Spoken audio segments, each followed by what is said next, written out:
Entrando aqui na nossa página, Messias Souza. Oi, oi, oi. Entrando aqui na nossa página, Messias Souza. Oi. A gente vai dar início. Entrando aqui na nossa página, a mais uma. Souza. Oi, oi, oi. Entrando aqui na nossa página. Testando. Souza. Ok. Oi. A gente vai dar início. A mais uma reflexão. A mais uma. Toda vida que eu vou começar essa live eu testo um dos microfones que eu tô usando, porque às vezes, né, como é live, né, e eu tô sozinho, eu faço isso aqui sozinho, não tem ninguém pra tipo assim, Messias, o som não tá legal, aí antes de começar eu vejo se aqui tá tudo, uma coisa tá reconhecendo outra, né, a câmera que eu tô usando tá reconhecendo o microfone, que tudo aqui sou eu sozinho mesmo, né, eu faço tudo na marra. Faço tudo, como diz o outro, na marra, né? Não esperar aqui uma situação favorável, aqui um negócio legal para começar a usar a internet para pregar a palavra e tal. Uma boa estrutura, tô nem aí. Tendo o áudio estando legal, tendo um local também pra gente escrever, né? Que é importante. Tendo também aqui um espaço, é por isso que eu gosto do Facebook. Existem muitas outras, eu tenho até eu coloco os vídeos no YouTube também, mas eu gosto do Facebook porque fica melhor nessa coisa do... Eu gosto disso. Tinha um personagem na Praça Nossa que ele dizia assim, ó, um programa humorístico, né, que tinha. Eu gosto das coisas bem explicadinhas, nos mínimos detalhes. Aí eu sou um pouco obcecado nessa questão dos detalhes, sabe? Eu falo, aí para não ficar dúvida eu ainda deixo tudo escrito. Alguns vão chamar de obsessão, outros de hobby. É falta do que fazer, né? O Messias faz isso aí porque ele não tem o que fazer. Não, é porque eu gosto. Eu gosto, sabe, de escrever, eu gosto, pá, né? É o que tá no meu coração. Não tem gente que gosta de pichar parede? Tem gente que gosta de grafitar parede? Eu gosto de escrever nas redes sociais e deixar sermão. E aí, qual o problema? Qual o problema? Podia ser pior, né não? Não? Deus está usando esse meu impulso natural que eu tenho de fazer as coisas assim para pregar a palavra, né? Então bora lá. Tem gente que na hora dessa questão da pregação da palavra não gosta do meu jeito de pregar. Sermão temático. Por quê? Porque as pessoas dizem assim, sermão temático é um negócio doido, é um bocado de texto de forma exposto de forma aleatória. Não, isso aqui não é feito de forma aleatória. Você veja que os sermões temáticos que eu deixo, embora sejam textos bíblicos que às vezes está num livro, está no outro, eles seguem um pensamento, seguem uma lógica, eu não tô doido não, né? Aí tem gente que não gosta, né? Sermão temático, não sei o que, e pá, né? Não, né? Tem gente porque a pessoa quando não quer aceitar a palavra, inventa várias desculpas. Eu não creio em sermão sem Bíblia. Sermão sem Bíblia, isso eu não creio. Agora, se o sermão é temático, se é expositivo, se é textual, né? O importante é você usar a Bíblia. Porque esse estilo que a gente utiliza aqui de sermão temático, né? Tem alguns pregadores que... isso aí não faz parte do nosso estilo, da nossa congregação. As Assembleias de Deus, qual eu faço parte. Tem gente que murmura nessa área. Se você for pregar um sermão temático, o povo... um bocado de texto, não sei o que. Aí fica murmurando. Boa noite, irmão Oswaldo. Paz do Senhor, né? Então o que acontece? Eu não creio em sermão sem Bíblia. Mas se o sermão é textual... Se é expositivo ou se é temático, não importa. O importante é que você use Bíblia. Só não vá pregar sem Bíblia, pelo amor de Deus, né? Por favor. E a gente vai deixar aqui mais um sermão temático. Caso ninguém tenha anotado, eu só tô deixando meus sermões só dia de sábado, porque na semana o negócio tá sério pra mim, né? Deus sabe todas as coisas. O negócio pra mim na semana tá sério, né? A gente vai estar deixando aqui mais um sermão temático. Entendeu bem? Tem gente que não assimila esse jeito da gente pregar, né? Sermão temático é um bocado de texto de forma aleatória. Não, aqui nada está sendo feito de forma aleatória. Todos os nossos sermões temáticos, eles seguem uma linha de pensamento. São textos diferentes, em um livro da Bíblia, em outro, mas tudo segue, é um pensamento amarrado, né? E é como eu falei, né? Se o sermão é expositivo, é temático, é textual, o importante é ter Bíblia. O que não vale numa igreja é sermão sem Bíblia, pelo amor de Deus, né? Pelo amor de Deus. Então bora lá. 8 mandamentos de Jesus para termos uma vida cristã abençoada. Olha aí.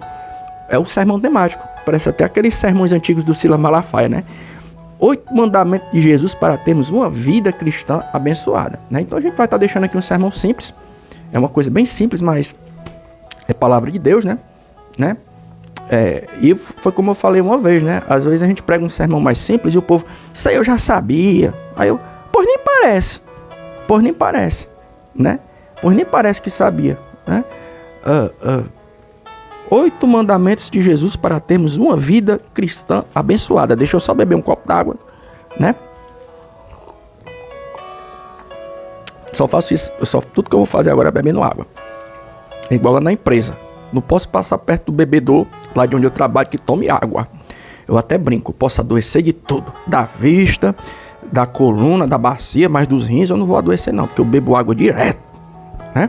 8 mandamentos de Jesus para termos uma vida cristã abençoada. É um sermão temático, tudo bem? Primeiro tópico. Quando a gente fala de mandamento de Jesus, a gente está fazendo referência à questão de algo que Jesus pediu, algo que Jesus impôs. Eu posso usar a expressão impor. Messias, Jesus, impor alguma coisa? Impõe sim. Ele é o Senhor, por que ele não pode impor nada? Eu uso a expressão coisas que Jesus impôs. Jesus se impôs. Alguém, não, Jesus se impôs. E por que Jesus não pode impor nada? Ele não é o Senhor? Quem não pode impor nada sou eu e você. Mas Jesus pode sim impor alguma coisa. Aí tem gente na igreja que não quer mais acatar as imposições de Jesus, né? Você vai pregar um texto e dizer que as coisas é de um jeito e outra pessoa, não, isso eu não aceito não. Não, foi como eu falei de manhã. Caso você não saiba, tem igreja por aí que está trocando o momento da pregação por diálogo, né? Não, aqui ninguém vai mais pregar nada não. Vamos tirar o obreiro do altar, o pastor ele não vai mais ministrar a palavra, o obreiro ou a obreira. Agora vamos pegar todos os membros e vamos saber o que o membro acha. Vamos dar espaço pro povo, né? Aí daqui a pouco o povo está dizendo, crucifica Jesus e solta Barrabás e ninguém sabe por quê. Porque, meu filho, quando a gente dá espaço pro ser humano mandar na igreja, só dá porqueira. Vou falar aqui bem sério. Tá entendendo? Eu falei de manhã e vou repetir que existem igrejas por aí que estão substituindo o momento da pregação por diálogo, porque hoje ninguém aceita mais as imposições da pregação evangélica. Não, agora o que é que você quer saber? Qual a sua opinião? Né? Aí, não, vamos fazer um diálogo. Aqui não vai mais ter escola bíblica, agora vamos procurar saber o que a membresia quer, o que a membresia acha. Aí bota todo mundo ali. E você, irmã? O que é que você pensa e tal? Aí não existe mais pregação. Agora é o momento do povo falar. É o povo no comando. Aí daqui a pouco tem um monte de gente gritando, solta Barrabás e crucifica Jesus. Aí alguém está perguntando, onde é que a gente errou? Onde é que a gente errou? Errou nisso, cara. Nós estamos colocando o povo no mau costume. Ninguém quer mais acatar as imposições da palavra de Deus. Aí eu repito, por que Jesus não pode impor nada? Por que a pregação da palavra não pode ser uma imposição? Por quê, cara? Quem não pode impor nada sou eu e você, que somos servos, meu amigo, minha amiga, que está passando pela minha página. Seja muito bem-vindo, é uma reflexão que serve para todos nós, né não? Você sabia, meu querido, que hoje está difícil você pregar até a doutrina do jeito que ela é, porque o povo não quer mais acatar nada. Essas imposições, se o pastor ele for muito Bíblia, leva nome de nazista. Ei, pastor, bota um bigodinho que só o Hitler. Quem não pode impor nada sou eu e você, que somos ovelha, cara. Mas a Bíblia, Jesus, ele pode impor as coisas. Tá entendendo? É desse jeito que as coisas estão.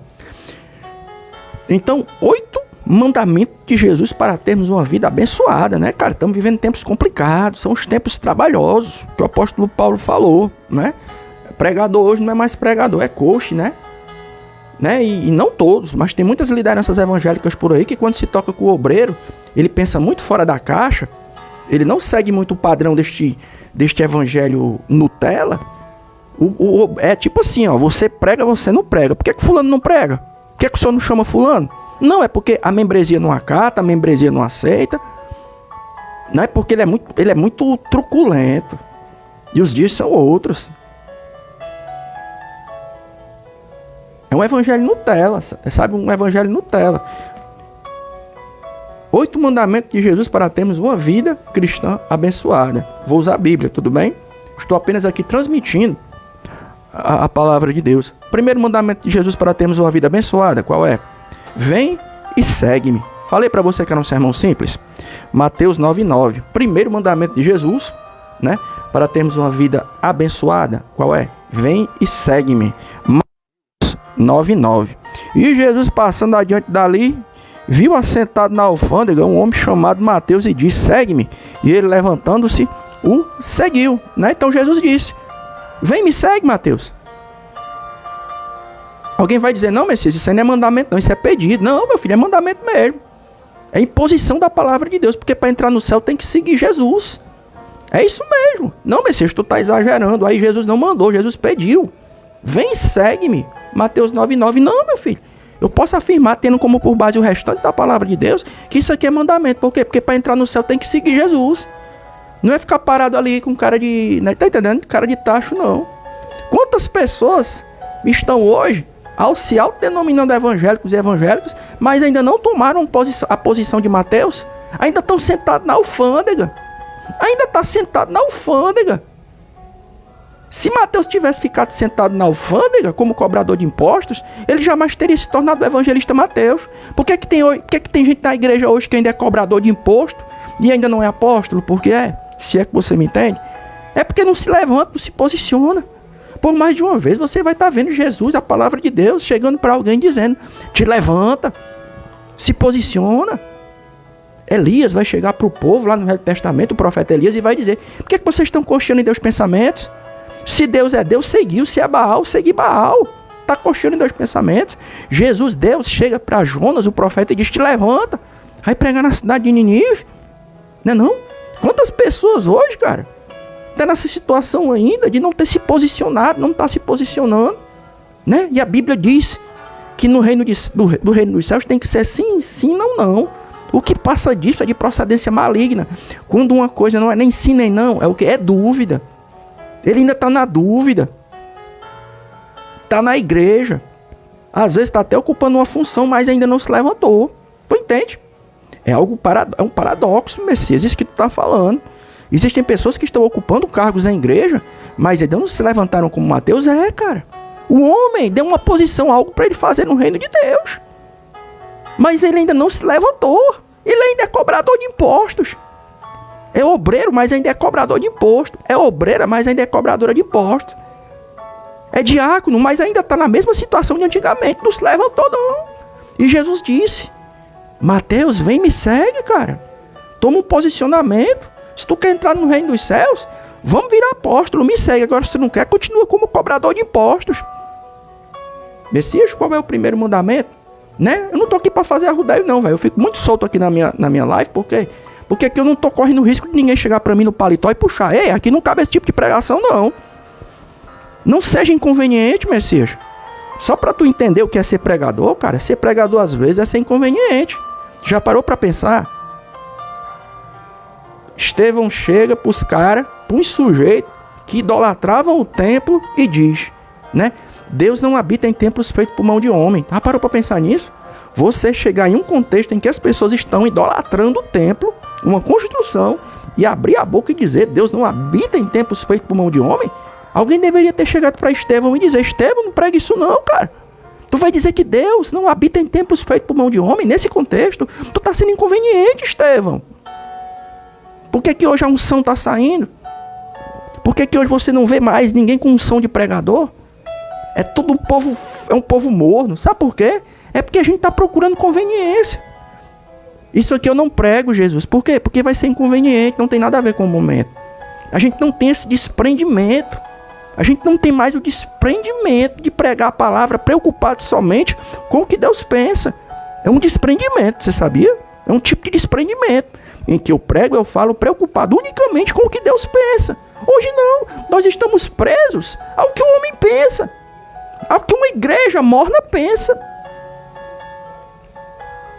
Isso é desprendimento, cara. O cara vai pregar e eu tô sem mensagem. Não tem mensagem para pregar. Agora o teu problema qual é? É porque tu tá preocupado com o que o frio vai pensar, o que o morno vai pensar. Às vezes tem gente na família que tá morno. Aí se você pregar vai ofender a pessoa. Por isso que o negócio não flui. Antigamente nós éramos mais desprendidos nessa área, né? Então, Messias, qual é o primeiro mandamento para a gente ter uma vida abençoada nessa noite? Uma vida cristã abençoada, né? É isso, vem e segue-me. Foi Jesus que disse. Tá aqui. Vem e segue-me. Mateus 9:9. E Jesus passando adiante dali, viu assentado na alfândega um homem chamado Mateus e disse: segue-me, cara. Levanta. Eita, tu parou para pensar como isso é sério? Tem gente por aí que tem cargo nas igrejas, mas ainda não se levantou, ainda é cobrador de imposto. Tem gente por aí que está com o nome de obreiro, mas ainda é cobrador de imposto ainda. Está trabalhando para o homem. É como se Jesus dissesse: Mateus, tu quer continuar trabalhando para o homem, fazendo o que o homem quer? Continue aí cobrando imposto. Agora tu quer fazer a minha obra? Vem me seguir, vem trabalhar para mim. Hoje tem gente por aí, cara, que está nas igrejas com nome de obreiro, mas ainda é cobrador de imposto porque só trabalha para o homem. Só trabalha preocupado com o que o homem quer. Isso é ser cobrador de imposto, irmão. Tu ainda é Zaqueu. Tu ainda é Mateus antes de se converter, cara. Né? Mateus, tu quer continuar trabalhando pro homem? Fica aí nessa mesa, velho. Fazendo o que o homem quer, fazendo o que o homem manda, falando o que o homem quer, o que o homem manda. Agora, se tu quer abandonar essa vida velha, vem me segue, vem trabalhar pra mim, falar o que eu quero que o povo ouça. É o primeiro mandamento, né? Nessa noite aqui, nesse sermão temático. O segundo, eu sou inconveniente, eu sei, eu estou consciente disso, que eu sou inconveniente mesmo.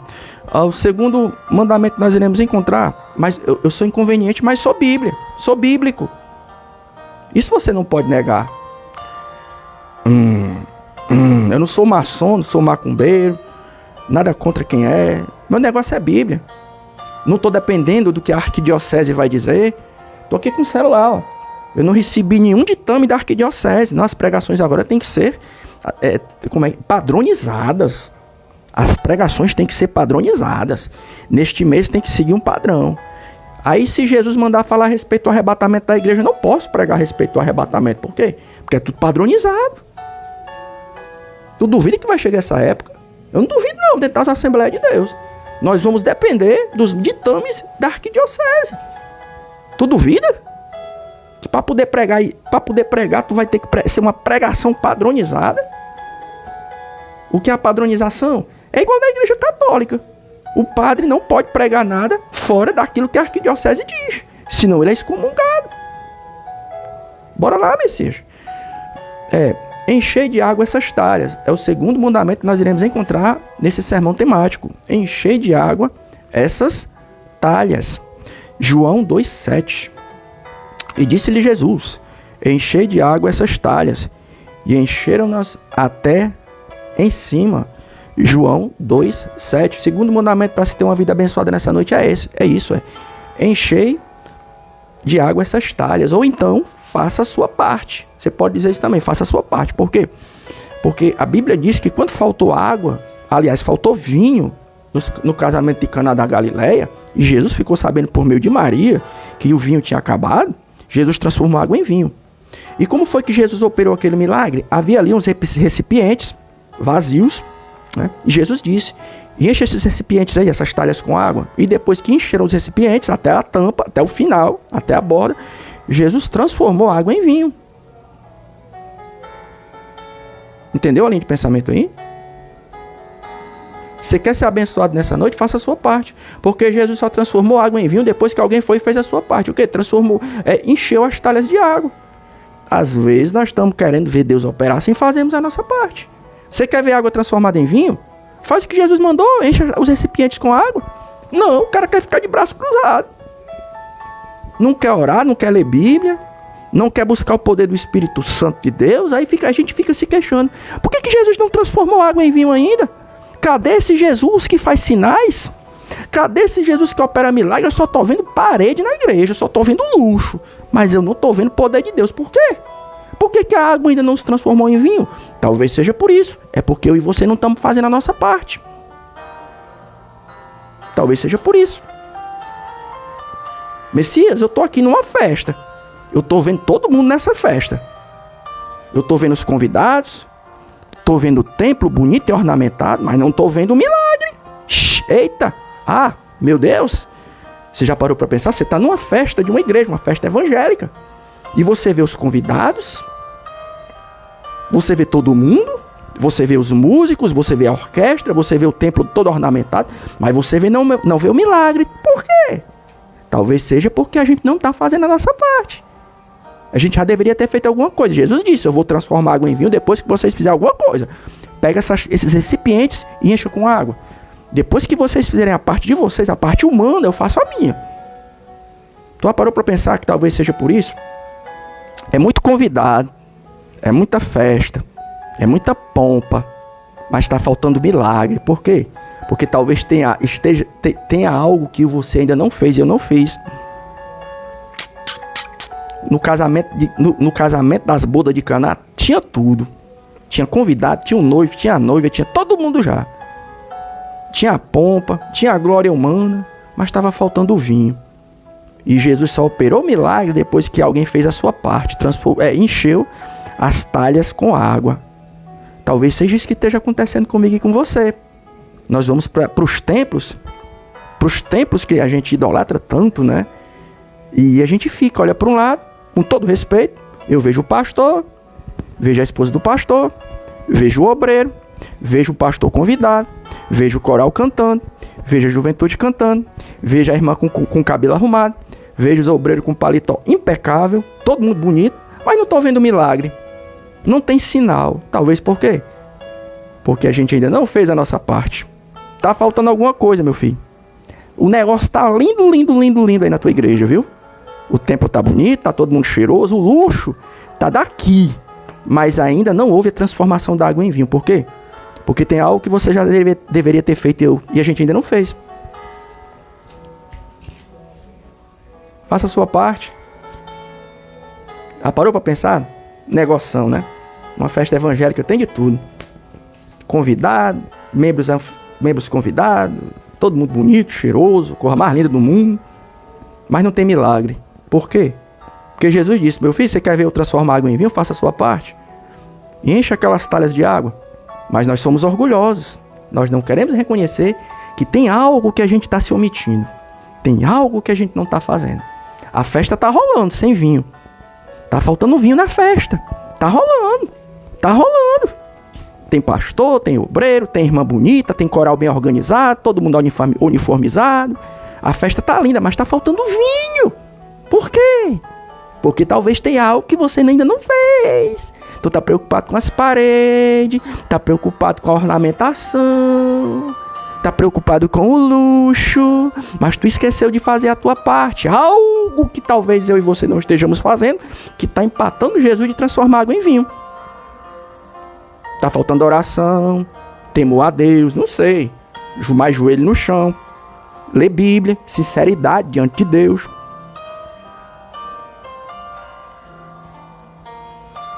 Interpretação errada é uma beterraba, minha senhora. É a senhora que ainda não tirou um tempo para ler Bíblia. Suas interpretações erradas e equivocadas. Não, minha senhora, não sou eu que sou equivocado, não. É a senhora que, em vez de ler Bíblia, passa muito tempo reparando na vida do pregador. O tempo que a senhora perde me criticando, me esculachando, com essas campanhas miseráveis, a senhora podia estar fazendo, sabe o quê? Dobrando teu joelho para orar e lendo Bíblia. O tempo que a senhora gasta me vigiando, tentando queimar o meu filme, acabar com o meu ministério, a senhora e a sua família, o seu lindo marido podiam estar fazendo, sabe o que agora? Lendo Bíblia para ter o que pregar amanhã. Por que eu tenho sermão para pregar? É porque eu não estou preocupado com a vida de seu ninguém. Por que eu tenho sermão para pregar? É porque eu não perco o meu tempo envolvido em campanhas para difamar, caluniar e atrasar a vida de seu ninguém. O meu negócio é a Bíblia. Mas a senhora não quer, né? Com certeza é porque eu sou lindo. Aí a senhora não tem coragem para ler Bíblia, mas tem para vigiar a minha vida, né? Então lá vai. Messias, qual é o terceiro mandamento que nós diremos aí? Mandamento.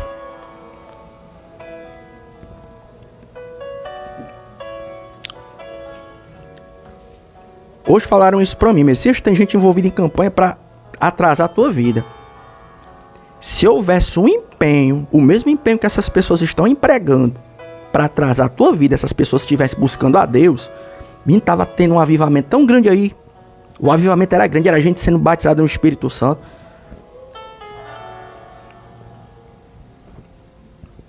Vai e vende tudo que tu tem. É o terceiro mandamento que nós iremos encontrar nesse sermão temático. Vai e vende tudo quanto tens. Marcos 10, 21. E Jesus, olhando para ele, o amou e lhe disse: falta-te uma coisa.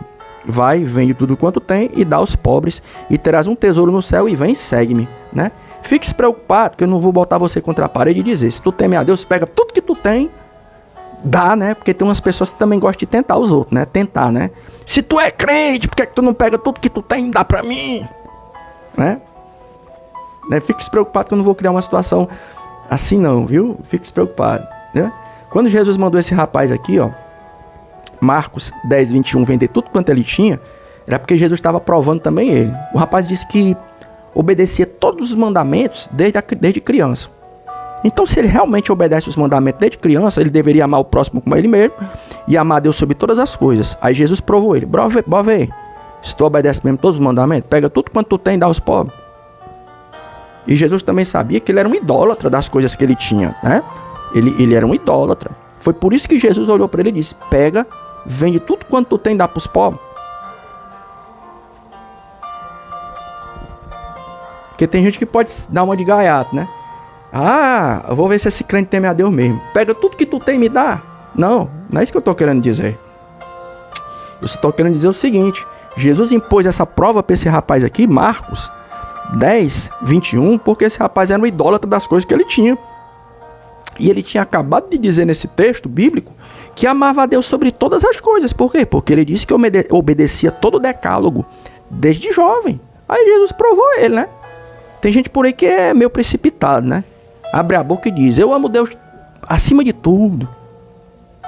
Eu amo meu irmão, amo minha irmã. Aí quando Deus impõe uma prova, bora ver se você ama teu irmão, tua irmã mesmo. Aí a gente dá com o pé para trás, né? E esse rapaz aqui, Marcos 10, 21, ele era um idólatra das coisas que ele tinha, né? Ele já tinha muito, né? Ele já tinha muito, mas era um idólatra. Daquele tipo de pessoa que fala as coisas só da boca para fora. Aí Jesus disse: pega tudo quanto tu tem e dá aos pobres, né? Às vezes, irmão, existem coisas na nossa vida que às vezes são os nossos ídolos, né? Dentro da igreja mesmo, né? Dentro da igreja, que tem gente que estabelece ídolos, né? Quando é que uma coisa se torna um ídolo na minha vida? É quando aquilo ocupa, na minha escala de valores, aquilo que eu tenho ocupa um lugar que deveria pertencer a Deus, né? Aquilo se torna um ídolo na minha vida, né? Mas a Bíblia ela é tão assim que a Bíblia diz que a gente tem que tomar cuidado para idolatrar até os nossos parentes. A Bíblia diz que a gente tem que tomar cuidado até mesmo para não idolatrar até os nossos parentes. Os discípulos chegam para Jesus e dizem: Jesus, a tua família está lá fora, o teu pai e teus irmãos. Aí Jesus responde: quem é minha mãe? Quem são os meus irmãos? Tá aí, ó. Minha mãe e meus irmãos são todos aqueles que fazem a vontade do meu pai. Nem Jesus pegou a família dele e colocou: ai, minha mãe. Como já dizia aquela música de um comediante cearense. Desculpe aqui a brincadeira, o meu humor escrachado, é porque eu tomei muito café. Agora, nesse instante, tomei um copão cheio de café e eu fico assim meio... Tá entendendo? Eu já sou cheio do Espírito Santo e se eu tomar café, meu Deus. É que eu fico meio doido mesmo, sabe? Tem um cantor aí, um humorista cearense, o Falcão, que tem uma música que ele diz assim, ó: ai, minha mãe, minha mãe, ai, minha mãe, minha mãe, ai, minha mãe, minha mãe, é a mulher do meu pai. Aí tem gente que pega, né, a família, né? Não, então nós criamos os nossos ídolos. Jesus disse: aquele que ama mais o seu pai, a sua mãe, o seu filho, do que a mim, não é digno de mim. E meu amigo, o amor excedeu o amor que nós temos que ter por Deus na nossa vida. Se esse amor que você tem por alguém, por um objeto, passou do amor que você deveria ter por Deus, aí já é idolatria. Aí quando Jesus viu que o jovem, ele amava mais os seus bens do que o próprio Deus, ele botou o rapaz na prova, né? Pois pega tudo que tu tem e se desfaz. Aí o rapaz ficou triste, voltou, né, para casa, né, triste, né? É sério, voltou para casa rico, mas não passou na prova, né, irmão? Né, irmão? O rico voltou, mas não passou na prova. Né? Já parou para pensar nisso? Dá para botar um sermão, né? O rico que não passou na prova. Às vezes você vê o cara bem pobrezinho, mas passou na prova de Jeová. É o obreiro aprovado. E tem rico que não passa na prova. Já parou para pensar nisso? Tem gente que é pobre, bem humildezinho, né, crente, cristão, e passa na prova. Obreiro aprovado. E tem rico que não passa na prova. Porque quando Deus bota na prova a pessoa fica triste. Como esse rapaz. Voltou para casa rico com tudo que ele tinha, mas não passou na prova. Jesus, eu vou botar você na prova. Se realmente tu me ama acima de todas as coisas, ama, serve a Deus, pega tudo que tu tem e dá aos pobres. Aí a Bíblia diz que ele voltou para casa contrariado. Voltou rico, né? Mas não passou na prova. O que tem de gente por aí, viu, irmão? Rico nas igrejas, mas não passou na prova de Jeová ainda.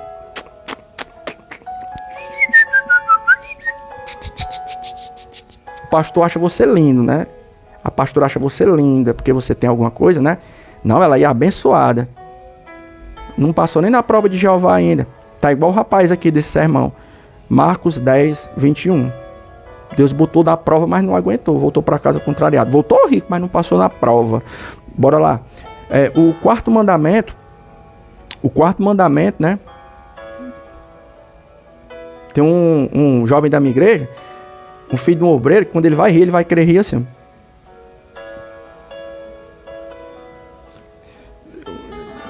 Acho que ele não está assistindo esse vídeo, não. É um jovem da nossa congregação. Às vezes, quando vai rir, ele vai rir assim. Eu estou ficando do mesmo jeito. Desce depressa. É o quarto mandamento que nós iremos encontrar nesse sermão temático. Desce depressa. Desce daí.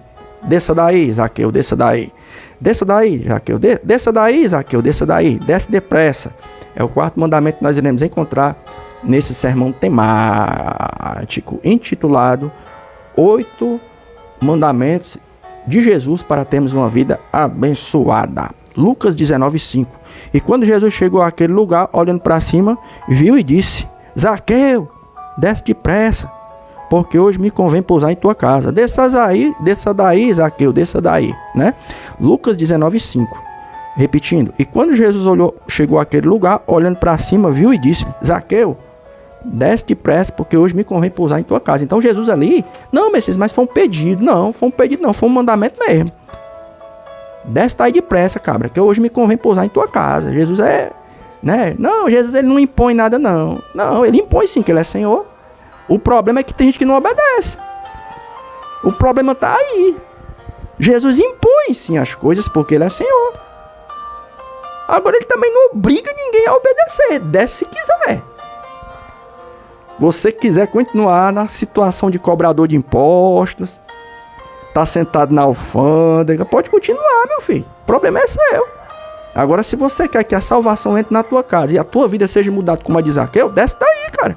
Desça daí, Zaqueu. Desça daí, Zaqueu. Desça daí. Meu Deus, como eu estou cômico hoje, nessa noite. O meu senso de humor. Uma amiga descrente uma vez falou: Messias, o teu sarcasmo é horrível. Por isso que ninguém te engole. Então o que é que acontece? Né? Desça daí. Por quê? Porque hoje me convém pousar em tua casa. Não, Jesus ele não impõe nada, ele pede. Ele pede. E por que Jesus não pode impor nada? Repetindo o que eu falei no começo, ele é Senhor. Quem não pode impor nada sou eu e você. Quem não pode impor nada para Deus, Jesus age assim. Jesus levanta ele, não levanta ele. Capacita fulano, não capacita. Jesus, eu quero que o Senhor capacite ele. Ele não. Jesus, hoje eu quero essa mensagem, Jesus. Não é essa mensagem que eu quero ouvir. Irmão, quem faz isso aí é o homem. Quando ele quer ser o Senhor. E o homem, até um certo momento, ali Deus deixa o homem mandar alguma coisa, né? Permissão de Deus. Mas quem manda e impõe as coisas é Deus. Se é que você me entende. Por que ninguém quer mais entender a palavra de Jesus como uma imposição? Não, Jesus não impõe não. Por que não? Jesus é Senhor, mano. É para descer mesmo. Desce daí, Zaqueu. Desça daí, porque hoje me convém pousar em tua casa. Aí é aquela coisa que eu falei. Você desce se quiser. Se quiser continuar no pé de figueira brava, fica aí em cima, minha irmã. A irmã não quer descer do pé de figueira brava, ela quer morar no pé de figueira, quer fazer uma casa da árvore. Então fique aí, minha comadre. Fique aí, minha santa. Não quer descer do pedestal, não quer descer do salto, minha santa. Continue. Agora não venha reclamar quando você olhar para a sua vida e dizer: cadê Jesus? figueira brava, mulher. Tu não desce do pedestal, tu não desce do salto. Jesus disse, hoje me convém pousar em tua casa, eu quero entrar na tua vida. Mas para mim entrar na tua vida, tu tem que descer desse pé de figueira brava, mulher. Ei, homem, desce daí, cara. Aí a diferença tá nisso aí. Tem gente que desce, tem gente que não desce. Só isso. Mas Jesus impõe as coisas. Deus impõe as coisas em sua palavra. Porque Ele é Senhor. Agora a diferença tá é que tem gente que obedece, tem gente que não obedece. Tem gente que tá com 20 anos de crente e ainda não desceu do pé de figueira. Tem gente, tem pastor, tem obreiro, tem missionário. Que tá com 20, 30 anos de crente. E ainda não desceu do pé de figueira. Não pode. Tá com vergonha de descer do pé de figueira. Meu Deus. Tem irmã que rege conjunto nas igrejas. É não sei quem manda em todo mundo na igreja. Mas ainda não desceu do pé de figueira. Tá lá em cima. É mistério de Jeová. É Bíblia. Meu Deus. Abaixuri ande cantar, abaixai. Não desce da figueira. Tá com 20 anos na igreja, mas ainda tá com o pé de figueira. Deus vai abrir a visão espiritual do pastor. O pastor vai ver dos 60 membros, 70 que tem na igreja. Dos 70, Deus abrir a visão espiritual dos 20 componentes da juventude do coral de jovens. Dos 20, tem uns 15 que ainda estão no pé de figueira. Se Deus abrir a visão espiritual da esposa do pastor, ela vai olhar para a igreja. Das 30 irmãs do coral, ela vai ver umas 20 que ainda tá ali. Aí só tem 10 irmãs lá embaixo. E as outras 20 tá no pé de figueira ainda. Não desceu, por isso que Jesus não entra na vida de ninguém desse povo. Tudo bem? Por que tu não vai pregar em tal canto? Nem me espere por lá, meu filho. Tu vê que a sua tá. Tô pregando na minha igreja em mal. Eu tô pregando na minha, pela misericórdia de Deus. Não sei nem como. Vou ser sincero, não sei nem como é que meu pastor ainda me dá oportunidade na minha. Vê que as coisas tá. Vou ser sincero. Tomei muito café, né? Tô doido aqui. Não sei nem como é que... Às vezes eu analiso a minha fala. Eu analiso as minhas falas e comparo com a situação que tá hoje no mundo. Nas igrejas. Eu olho pro meu líder. E eu fico... Como é que esse cara ainda me dá oportunidade de jeito que as coisas tá? Você é mais doido que eu. Sabia que às vezes... Vou falar. Não tô falando mal do meu pastor. Às vezes eu olho pra minha liderança. O casal que me lidera. Aí eu olho pra ele, olho pra ela e fico, como é que esses dois ainda me dão uma oportunidade? Porque eu fico me comparando com o que está acontecendo no mundo. E eu vejo que eu não me encaixo. Eu não me encaixo. Pregador do meu jeito não se encaixa em canto nenhum. Aí a pessoa dá oportunidade pro cabra e eu fico assim, rapaz, é mais doido que eu esses aí. Então bora lá. Falei, né, dessa depressa. Não ajunteis tesouro na terra. Ou coisa boa, né? É o 5º mandamento que nós iremos encontrar nesse sermão temático. Não ajunteis tesouro na terra. Mateus 6, 19 e 20. Não ajunteis tesouro na terra, onde a traça e a ferrugem tudo consome, e onde os ladrões minam e roubam. Mas ajunteis tesouro no céu, onde nem a traça nem a ferrugem consomem, e onde os ladrões não minam nem roubam, né? Mateus 6, o 19 e o 20, né? Então é como se... Não é querendo, assim, foi como eu falei, a gente tem que ser equilibrado. Jesus aqui não estava mandando você deixar de trabalhar, você construir, você adquirir algo, né? O cara está querendo comprar um transporte. Não vou comprar um transporte não, porque o ferrugem vai comer. Não, você está por dentro, tem condição. Vá, usufrua, né? Tá entendendo? Pelo amor de Deus, não vai entender a gente de uma forma, assim, desequilibrada. Não, agora só tome cuidado. Para você não botar teu coração e tudo só naquilo. Messias, eu estou querendo aumentar minha casa. Messias, eu quero comprar uma casa melhor. Eu quero aumentar minha casa, reformar, aumentar. Eu não vou fazer isso não. Por quê? Porque se Jesus voltar agora, a casa fica. Não estou dizendo isso. Compre, construa, não tem problema nenhum. Trabalhe, não, tenha calma. Só não faça uma coisa, só não vá botar teu coração nisso. Não coloque seu coração só nisso, porque isso tudo é passageiro. Essas coisas ficam, né? Às vezes, por uma fatalidade do destino, né? Tem uma música de uma cantora do mundana, mundana não, né? Tudo mundão, né? Uma música antiga, né? Fatalidade. Aí surge uma fatalidade. Aí você junta tanta coisa, né? Aí fica. Não põe seu coração somente nisso não, tá entendendo? Quando Jesus disse isso, não junteis tesouro na terra, não é mandando você deixar de trabalhar, ter projeto, meu irmão, minha irmã. O rapaz, a moça, tá estudando, quer fazer um concurso para ter a sua própria casa, né? Não, Messias, eu não vou mais trabalhar porque se Jesus voltar para arrebatar a igreja, o que eu conquistei fica. Não, trabalhe numa boa. Só não vá colocar isso em primeiro lugar, porque tudo isso é passageiro. Tudo vai ficar. Mesmo que você não participe do arrebatamento agora, você vai morrer. E se morrer, fica. Né? E hoje nós temos visto, esses pregadores de internet, essa onda do apego àquilo que é passageiro. A gente só se apega aos valores passageiros. A gente não se apega aos valores que são eternos. As coisas que são eternas. Aquilo que é transcendental na questão do reino de Deus. A gente só se apega àquilo que é passageiro. Eu vou falar aqui do meu contexto, Assembleia de Deus, meio pentecostal. Por que hoje ninguém busca mais uma vida cheia do Espírito Santo? É porque são valores espirituais. E a gente não quer o que é espiritual, a gente quer o que é material. Porque o que é material dá status, impõe respeito, não é não? Não impõe respeito. Chega um obreiro assalariado para pregar, o povo fica desfazendo da gente. A gente prega sério com tudo e ainda tem gente que fica fazendo pouco da gente na igreja. Desfazendo da gente, debochando. Tipo, aqui ninguém nem te escuta. Tá entendendo? Chega um obreiro simples em uma igreja para pregar e o povo só de pirraça. Aqui ninguém te escuta. Tu viu a novela? A Tieta, tá repetindo a novela da Tieta. A vida da Tieta, mulher, é igual a minha vida. As irmãs conversando. Mulher, sabia que eu me identifico tanto com a Tieta? Tá entendendo? Chega um obreiro simples para pregar em uma igreja. Não tem status social. Aí começa a pregar e tem gente que fica se desfazendo da gente, né?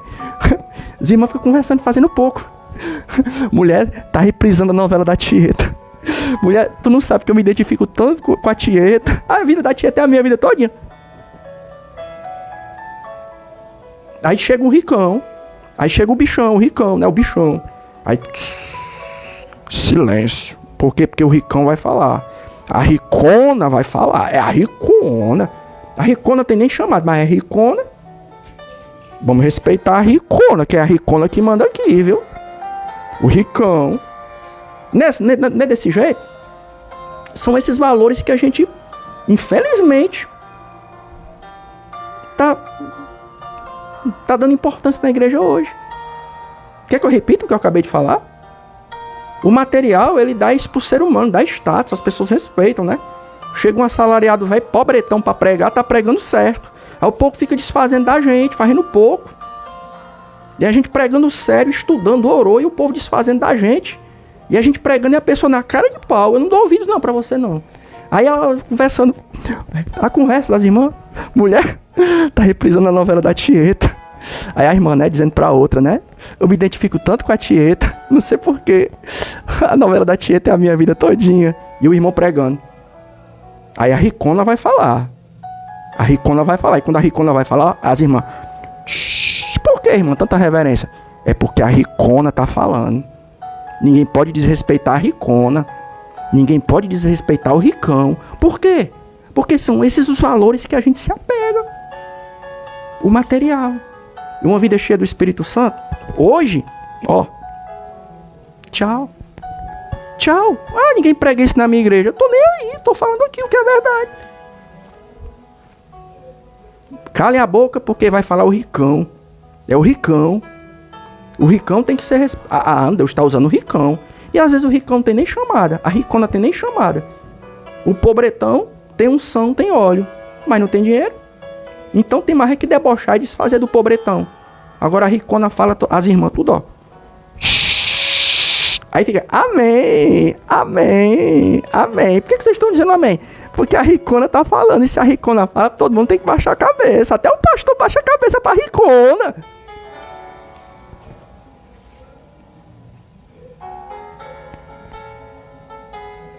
São os valores que a gente se apega.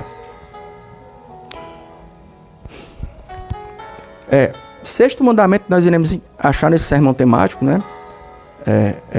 Sexto mandamento nós iremos encontrar nesse sermão temático, que nós iremos encontrar nesse sermão, credes em Deus e crede também em mim, né? Não se enturbe o vosso coração, credes em Deus e crede também em mim. João 14:1, né? Então Jesus disse, credes em Deus e crede também nele, né? Por quê? Isso aqui é uma mensagem evangelística, né? Porque todos nós somos pecadores. Não tem como você se aproximar de Deus, do Deus Pai, sem primeiro você ter os seus pecados perdoados. E quando é que esse pecado é perdoado? Nossos pecados são perdoados? É quando você crê em Jesus, né? Por que Jesus falou? João 14:1. Credes em Deus e crede também em mim? Por quê? Tem que crer em Deus e tem que crer em Jesus também. Por quê? É porque não tem como a gente se aproximar de Deus por meio dos nossos próprios esforços. Nós precisamos de um mediador. E diga-se de passagem, um mediador que seja o quê? Perfeito. E quem é o mediador perfeito? O único mediador entre Deus e os homens é a pessoa de Jesus, né? Vou pular para o próximo tópico para a gente encerrar logo, não falar muito, né? Tudo bem? Tem mais 2 tópicos nesse sermão temático. O 7º tópico é desse nosso sermão temático: 8 mandamentos para termos uma vida cristã abençoada. Não vades, portanto, após eles. Onde é que está isso, Messias? Lucas 21:8. Disse então ele: vede que ninguém vos engane, porque virão muitos em meu nome, dizendo: sou eu. O tempo está próximo. Não vades, portanto, após eles. Lucas 21, versículo 8, né? Jesus disse que nos últimos dias se levantariam muitos falsos profetas, né? Muita gente dizendo que é cristão, muita gente abrindo a boca e dizendo: eu sou profeta de Jesus. Aí quando você vai fazer uma análise mais apurada de quem são essas pessoas, são pessoas que não têm o mínimo compromisso com a palavra de Deus, com a verdade, né?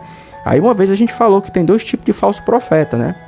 O primeiro tipo de falso profeta é aquele falso profeta que é uma pessoa super simpática, não tem coragem de maltratar uma barata, mas quando você vai ver o que ele prega, só prega mentira, não tem compromisso com a verdade. Esse é o primeiro tipo de falso profeta. É o falso profeta que é simpático, é gente fina, é uma ótima pessoa, mas quando você vai analisar a pregação dele, tem nada a ver com Bíblia. É falso profeta, só prega mentira, tem nada a ver com Bíblia. E o segundo tipo de falso profeta é aquele que prega a palavra, é um cara super ultra ortodoxo. Prega a palavra, menina, é uma seriedade tão grande.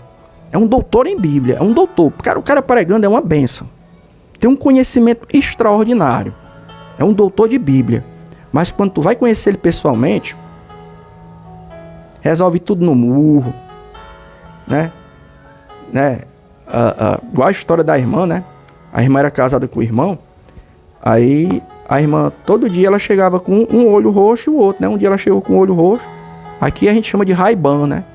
Um Ray-Ban, o olho roxo, parecia até aquele cachorrinho do desenho da Disney, 101 Dálmatas, né? Me esqueci o nome, é a Perdita, e eu me esqueci o nome do cachorrinho. É a Perdita, eu me esqueci o nome dele agora. 101 Dálmatas, parece um 101 Dálmatas, um cachorrinho dálmata, a irmã. Mas por que ela tá com o olho roxo? Aí a irmã perguntou: mulher, o que é isso no teu olho? Não, fui eu que fui abrir o armário da despensa e a quina do armário bateu no meu olho. Foi não, sabe o que foi? Foi porque quando eles chegaram em casa, o obreiro ortodoxo, que prega tudo dentro da palavra, se desentendeu com a mulher e deu no Ray-Ban. No outro dia ela insistiu, na teimosia, deu-lhe outro. Vou lhe dar outro no seu olho para poder os dois ficar roxos e os dois ficar igual.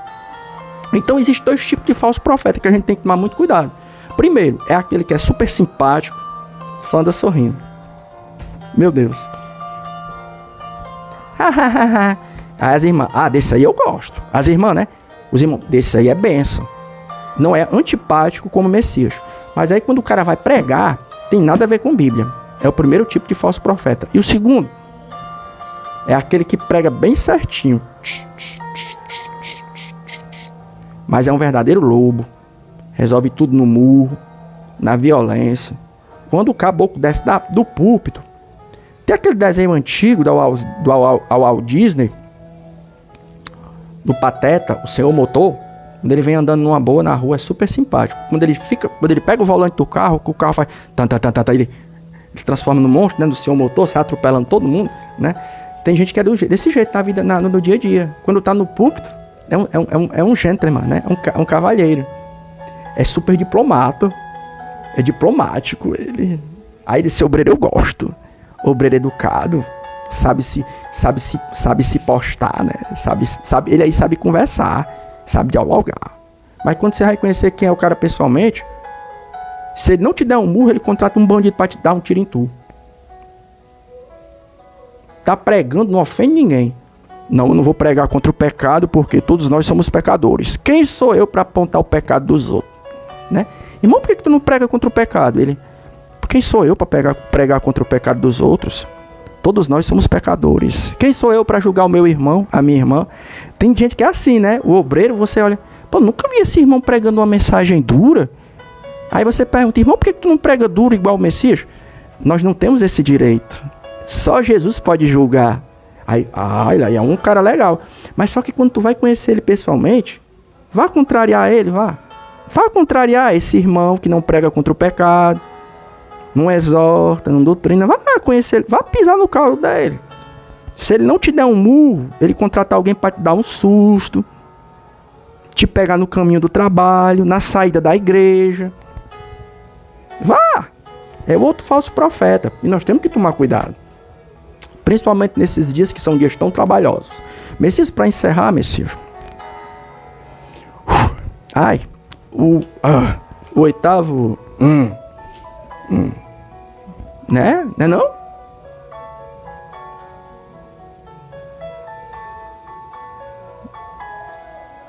Armar cilada para os outros não é pecado na Bíblia, né? Armar cilada para os outros, isso aí não é não, né? Ficar dando flechada às escondidas, setada às escondidas, isso não é pecado não, né? Vai lá para os Salmos, vai para os Salmos. Os inimigos do salmista tinham esse costume. Ficar escondido nos cantos, só dando setada. Vai lá para os profetas, né? Sacerdote escondido no caminho, para matar o justo. Não. Armar, fazer... Tem uma pastora alagoana que ela usa a expressão arrumadinho, né? Fazer arrumadinho para os outros não é pecado não, né? Não, né? Isso aí não é pecado não, né? Pastorzão, né não? Obreirozão, né não? Isso aí, irmãs, líder de departamento de igreja, isso aí não é pecado pra senhora não, né? Ficar dando setadas ocultas, mulherzona de Deus, cara de pau. Se ela não tá precisando, não é de óleo da unção não, é de óleo de peroba, passar nessa sua cara de pau. O oitavo mandamento para termos uma vida abençoada, que nós iremos encontrar nesse sermão temático, é: olhai para a figueira. Lucas 21, do 29 ao 31, que diz assim, ó: e disse-lhes uma parábola: olhai para a figueira e para todas as árvores. Quando já começam a brotar, vós mesmos sabeis por vós mesmos, vendo-as que perto já o verão. Assim também vós, quando virdes acontecer essas coisas, sabeis que o reino de Deus está perto, né? Lucas 21, 29, do 29 ao 31. Então, o oitavo mandamento que nós iremos encontrar nesse sermão temático, para termos uma vida abençoada, é: olhai para a figueira, né? Olhai para a figueira, né? Então, o que é que acontece? A figueira aqui é um símbolo. A figueira é uma das árvores que simboliza Israel.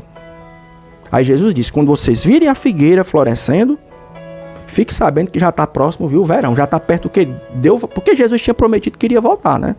Aí fica aquela pergunta: em que momento Jesus ele vai voltar? Se ele prometeu, ele não diz o dia, mas ele deixa os sinais. E um dos sinais é o quê? É o florescimento da figueira. E o que é essa figueira? É Israel. É Israel, né? Um alô aí para os meus professores de escatologia da faculdade onde eu fiz o meu bacharelado, né? Era uma das cadeiras que eu mais gostava, era escatologia, né? Então, o oitavo mandamento para nós termos uma vida espiritual abençoada na igreja, qual é? É você olhar para a figueira, né? Porque existem muitos sinais que apontam para a volta de Jesus. E um dos sinais mais assim escatológicos, mais assim patentes, evidentes, que não deixa dúvida, é a situação de Israel. Independente de você ser pró, você ser contra, né? A gente sabe que o partido hoje que lidera o nosso país, ele não é a favor do Estado de Israel, por causa daquelas confusão. Independente de você concordar com as atitudes do povo israelense ou não, tô nem aí se você é de esquerda ou direita. Eu não sei se você é pró-Israel, se você é contra, se você é, vou falar, se você é Lula, se você é o Bolsonaro, se você é esquerda ou é direita, se o Netanyahu tá certo ou tá errado, eu não sei. Mas uma coisa a Bíblia deixa bem patente, entendeu? Eu vou repetir. Você que é crente, independente de você ser Lula, Bolsonaro, ser PT, Tucano, você ser esquerda, direita, você ser pró ou ser contra Israel, você concordar com as atitudes do Netanyahu ou ser contra, ser a favor, independente da tua opinião, uma coisa é certa. Israel, a terra natal de Jesus, do Jesus humano, do Jesus homem, é a figueira, ela é o relógio de Deus. Independente dele lá estar certo ou errado, independente de uma coisa ou de outra, independente do primeiro-ministro lá estar certo ou errado, de você concordar ou não concordar, de você achar que eles são nazistas ou não, ninguém aqui quer saber disso. Uma coisa é certa: Israel é o relógio de Deus. Jesus falou que quando a figueira estivesse florescendo, a gente ficasse de olho ligado, que já estava perto da volta dele. E quando foi que a figueira floresceu? No ano de 1947, por ali, no final da Segunda Grande Guerra, né? Quando eles criaram a ONU e decidiram, né, por meio de votação, que Israel, o povo judeu que estava espalhado pelo mundo, deveria ter o direito de voltar para sua terra natal, né? Diz que parece que estava, se eu não estou enganado, que eu não sou muito, assim, história geral, se eu não estou enganado, houve até um empate no dia da votação, né? E quem desempatou foi um brasileiro chamado Oswaldo Aranha. Oswaldo Aranha, foi o voto de Minerva. Aí o povo judeu teve a oportunidade de voltar para sua terra natal depois de mais de 1000 anos afastado. Porque no ano 70, o Império Romano foi lá e espalhou os judeus pelo mundo. E eles voltaram no final da Segunda Grande Guerra. Aí de lá para cá, não sei quem querendo expulsar o povo de Israel de lá, né? Independente disso, né? Se você crê, se você concorda ou não, Israel é o relógio de Deus. E caso você não tenha notado, está aumentando. Já estou encerrando o sermão. Está aumentando, e eu estou até admirado, porque hoje nos púlpitos de igreja, ninguém prega mais a respeito da volta de Jesus. Irmão, nos púlpitos de igreja, hoje quase ninguém prega mais a respeito da volta de Jesus. Essa semana agora, né, lá se vê o Trump de novo, né? Lá se vê o Trump de novo, com um plano de paz para trazer paz no Oriente Médio. Vai estabelecer ali um pacto de paz. Aí lá se vê o genro dele, né, o Jared Kushner, o genro do Trump, o Trump dizendo a respeito do genro dele. Ele não tem, em termos de planos, questão de pacto de paz, não tem outro cabra mais capacitado do que meu genro. O Trump falando do Jared, né, do Jared Kushner. Teve um momento que alguns diziam que o anticristo seria o Emmanuel Macron. Tem até um pregador nosso aí de renome nacional, né, o Júnior Trovão, que ele disse que jurava de pé junto, rapaz, não, o anticristo é o Emmanuel Macron, né? Nós não estamos aqui para dizer, quem vai ser o anticristo? Porque o anticristo ele vai conseguir essa façanha, né, de trazer paz no Oriente Médio, paz entre judeus e árabes, né, e da condição dos judeus de reconstruírem o seu templo de novo. O anticristo vai conseguir essa façanha, né? Então o que acontece? Nós não estamos aqui para dizer, né, é o Jared Kushner que é o anticristo, é o Trump, é o Emmanuel Macron. Não vamos entrar nesse, não vamos marcar não, assim, né? Não vamos dar nome aos bois de forma, né? Como tem uma amiga minha lá, muito minha amiga, que quando ela vai falar uma coisa, ela diz: vamos dar nomes aos bois. Uma amiga minha que eu tenho lá, muito minha amiga, né? Ela faz assim: vamos dar nomes aos bois, né? Não vamos aqui dar nome aos bois não, né? Uma amiga minha lá, que ela quando vai falar alguma coisa, que ela vai dar o nome das pessoas envolvidas no problema, ela: vamos dar nomes aos bois. Não vamos dar nome aos bois agora não e dizer quem vai ser o anticristo. Mas uma coisa é séria, uma coisa é certa. Jesus está voltando. Toda a movimentação política ali em Israel está dando a entender que a qualquer momento o templo judeu pode ser reconstruído. Viu? Tá faltando quase nada não, cara. Tá faltando muita coisa não, viu? Para Jesus voltar. E o relógio de Deus é a figueira, viu? O 8º mandamento desse sermão temático é esse. Olhai para a figueira, né? Lucas 21, do versículo 29 até o 31. Fica ligado, irmão. Vou até encerrar minha pregação dizendo o que eu sempre digo. Eu não sei o que é que está acontecendo. Essa semana eu revi um amigo, né? E ele nem me viu. Eu vi ele, mas ele não me viu. Eu vi ele, sabe? Uma pessoa parecida comigo, sabe? Poxa, tô sentindo falta de ver alguém parecido comigo nessa questão da pregação, sabe? Aí eu vi esse meu amigo de longe, mas ele não me viu. Questão de escatologia, sabe? Questão de escatologia. Até o cabelo meio assanhado assim igual o meu, ele tem. Nunca vou chegar ao pé dele não, né? Mas... eu não sei o que é que está acontecendo por que está faltando inspiração. Eu não sei por que está faltando. O que é que está faltando para os obreiros de hoje não ter a inspiração que os obreiros de antigamente tinham para falar a respeito da volta de Jesus. Não tem mais aquela inspiração. É uma mensagem que não tem mais. A palavra é... Deixa eu ver se eu acho a palavra aqui. Prioridade. Não é mais prioridade nos púlpitos das nossas igrejas falar que Jesus está voltando. Está faltando uma inspiração, sabe? Aí eu associo... Tinha um obreiro nosso, que já passou para o senhor, chamado Eurico Bergstein.